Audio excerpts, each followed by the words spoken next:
दोस्तों, जहां इस वक्त पाकिस्तान के रेलवे मंत्री भारत को परमाणु हथियारों की धमकी देने में लगे हुए हैं, वहीं पर पाकिस्तान के आर्मी चीफ यानी कि आसिम मुनीर इस समय अपने देश को छोड़कर ही भाग चुके हैं।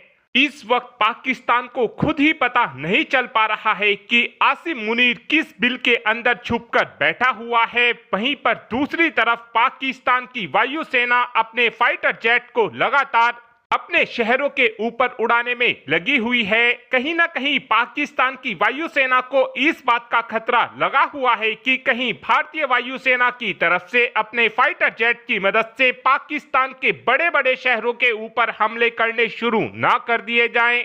अभी के लिए देखा जाए तो पाकिस्तान की सेना ने अपने टैंकों को और अपनी SH-15 हावित्जर गन को भी भारत के खिलाफ तैनात करना शुरू कर दिया है। लेकिन अब खबर निकलकर ये सामने आई है कि पाकिस्तान ने LOC के ऊपर अमेरिकन ओरिजिन की एक रेडार को तैनात कर दिया है।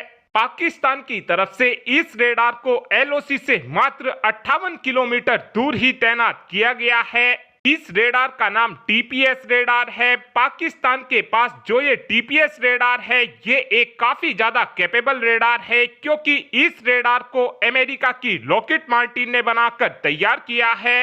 इस रेडार को पाकिस्तान ने अमेरिका से साल 2005 में खरीदा था। उस समय पाकिस्तान की तरफ से लॉकहीड मार्टिन के साथ 6 TPS-77 रेडार की डील को साइन किया गया था। इस TPS-77 रेडार की सबसे खास बात यह है कि इस रेडार की मदद से 463 किलोमीटर की रेंज में टारगेट को काफी आसानी से डिटेक्ट किया जा सकता है। 463 किलोमीटर की रेंज में इस रेडार की मदद से दुश्मन देश के ड्रोन, फाइटर जेट और हेलीकॉप्टर को काफी आसानी से डिटेक्ट किया जा सकता है। वहीं पर इस TPS-77 रेडार की मदद से हम 150 किलोमीटर की रेंज में दुश्मन देश की मिसाइलों को भी डिटेक्ट कर सकते हैं।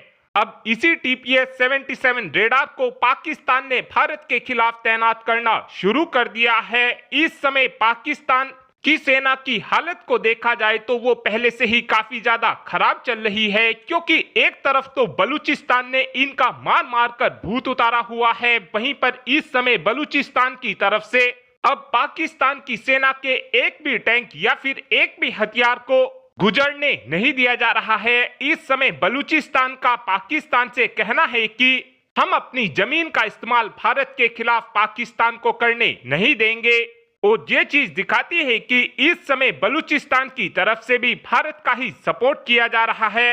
जैसे ही पाकिस्तान की तरफ से इस TPS-77 रेडार को बॉर्डर पर तैनात करने का फैसला लिया गया, उसके तुरंत बाद ही पाकिस्तान के अंदर इस बात को लेकर शोर मचना शुरू हो गया था कि हमारे डिफेंस सिस्टम काफी ज्यादा कैपेबल डिफेंस सिस्टम हैं। हम अपने इन डिफेंस सिस्टमों की मदद से भारत को किसी भी फाइटर जेट और किसी भी मिसाइल को काफी आसानी से मारकर गिरा सकते हैं।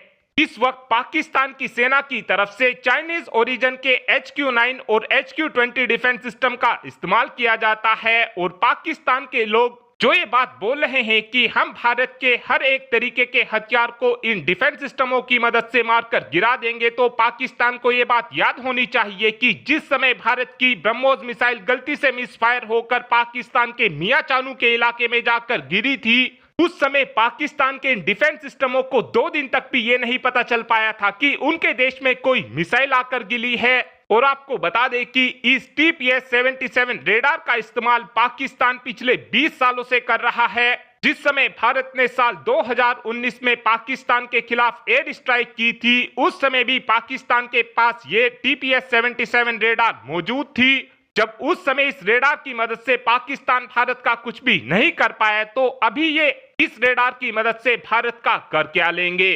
पाकिस्तान के हथियार कितने दूध में और कितने पानी में हैं, ये बात आसिम मुनीर अच्छे से जानते हैं। इसीलिए ही आसिम मुनीर इस समय अपने देश को छोड़कर ही गायब हो